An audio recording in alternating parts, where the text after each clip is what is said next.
तो कभी सोचा है कि एक कामयाब इन्वेस्टर बनने का सफर आखिर होता कैसा है? आज हम इंडियन स्टॉक मार्केट में इसी सफर पर निकलने वाले हैं।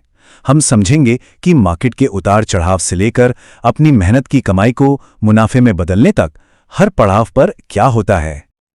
चलिए देखते हैं कि हमारा आज का सफर कैसा दिखेगा। सबसे पहले हम मार्केट के तूफानों से निपटना सीखेंगे, फिर हम एक मजबूत किला मतलब एक मजबूत पोर्टफोलियो बनाना सीखेंगे जो इन तूफानों में टिका रहे, और आखिर में जब जीत का जश्न मनाने का टाइम आएगा तो देखेंगे कि मुनाफा घर कैसे लाएं और टैक्स को कैसे समझें। तो चलिए सीधा मुद्दे पर आते हैं। देखिए, हर इन्वेस्टर का सामना सबसे पहले होता है स्टॉक मार्केट की अनप्रिडिक्टेबल लहरों से। ये एक ऐसी चुनौती है जिससे हर किसी को गुजरना ही पड़ता है। तो ये वॉलेटिलिटी आखिर भला क्या है? सिंपल भाषा में समझिए, ये मार्केट का मूड स्विंग है। जैसे मौसम का मिजाज, कभी तेज धूप तो कभी अचानक से बारिश। मार्केट भी बिल्कुल वैसा ही है। जितनी तेजी से ये ऊपर नीचे होता है ना, उतनी ही ज्यादा वॉलेटिलिटी होती है और उतना ही ज्यादा रिस्क। पर घबराने की जरूरत नहीं है, क्योंकि यहीं पर एक जादुई सिद्धांत काम करता है, मीन रिवर्जन। सोचिए, एक पेंडुलम चाहे जितना भी इधर उधर झूले, आखिर में तो बीच में आकर ही रुकता है ना? ठीक वैसे ही मार्केट भी थोड़े टाइम के लिए ऊपर नीचे हो सकता है, लेकिन लंबे समय में वो अपनी एवरेज वैल्यू पर लौट ही आता है। यही तो मार्केट का बैलेंस है। और सबसे मजे की बात यह है कि ये सिर्फ कोई किताबी थ्योरी नहीं है। इंडियन मार्केट पर हुई एक स्टडी भी इसी बात को कंफर्म करती है। ये उन इन्वेस्टर्स के लिए एक बड़ी राहत की बात है जो लंबे समय के लिए पैसा लगाते हैं, क्योंकि ये हमें याद दिलाता है कि मार्केट में जो तूफान आते हैं ना, वो अक्सर कुछ समय के लिए ही होते हैं। ठीक है, तो मार्केट ऊपर नीचे होता रहेगा, ये तो समझ आ गया। अब सवाल ये है कि इस उथल पुथल के बीच हम उन मजबूत जहाजों को कैसे पहचानें जो हर तूफान का सामना कर सकें, मतलब ऐसी कंपनियां जो लंबे समय तक टिकी रहें। इसका जवाब एक बहुत ही शानदार शब्द में छिपा है, इकोनॉमिक मोट। असल में ये किसी कंपनी का सुरक्षा कवच है।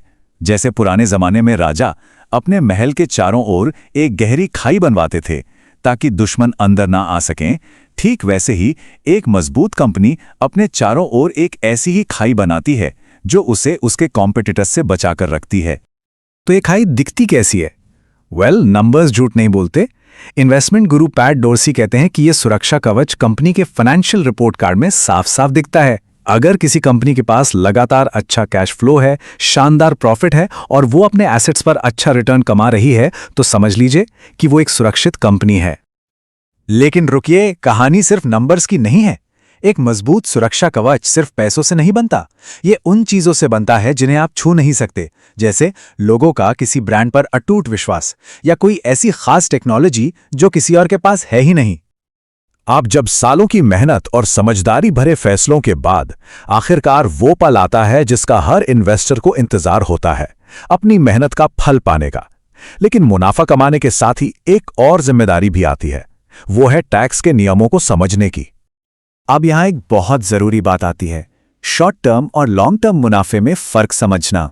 ये बहुत ज्यादा मायने रखता है, क्योंकि आपने अपनी इन्वेस्टमेंट को कितने समय तक अपने पास रखा, इसी से तय होता है कि आपको कितना टैक्स देना पड़ेगा। और भारत में बस ये 12 महीने की समय सीमा ही पूरा खेल बदल देती है।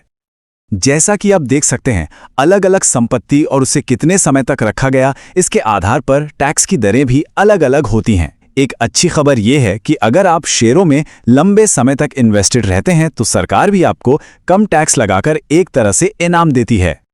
वैसे मुनाफे की कैलकुलेशन उतनी मुश्किल नहीं है जितना सुनने में लगता है। इसमें एक बहुत ही मददगार चीज है इंडेक्सेशन। ये महंगाई के असर को ध्यान में रखकर आपकी खरीद कीमत को बढ़ा देता है। इससे क्या होता है?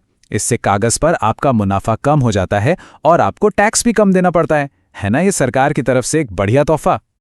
तो मार्केट की उथल पुथल से लेकर टैक्स के पेपर वर्क तक ये पूरी यात्रा एक इन्वेस्टर के लिए असल में क्या मायने रखती है? चलिए सब कुछ जोड़कर देखते हैं। तो इस पूरी बातचीत का निचोड़ क्या है? देखिए, सफल इन्वेस्टिंग कोई लॉटरी का टिकट नहीं है, बल्कि एक कला है, और ये कला 3 मजबूत पिलर्स पर टिकी है। पहला, मार्केट के स्वभाव को समझें। दूसरा, मजबूत कंपनियों को चुनें। और तीसरा, अपने पैसे का सही हिसाब किताब रखें। ये तीनों मिलकर ही सफलता की कहानी लिखते हैं।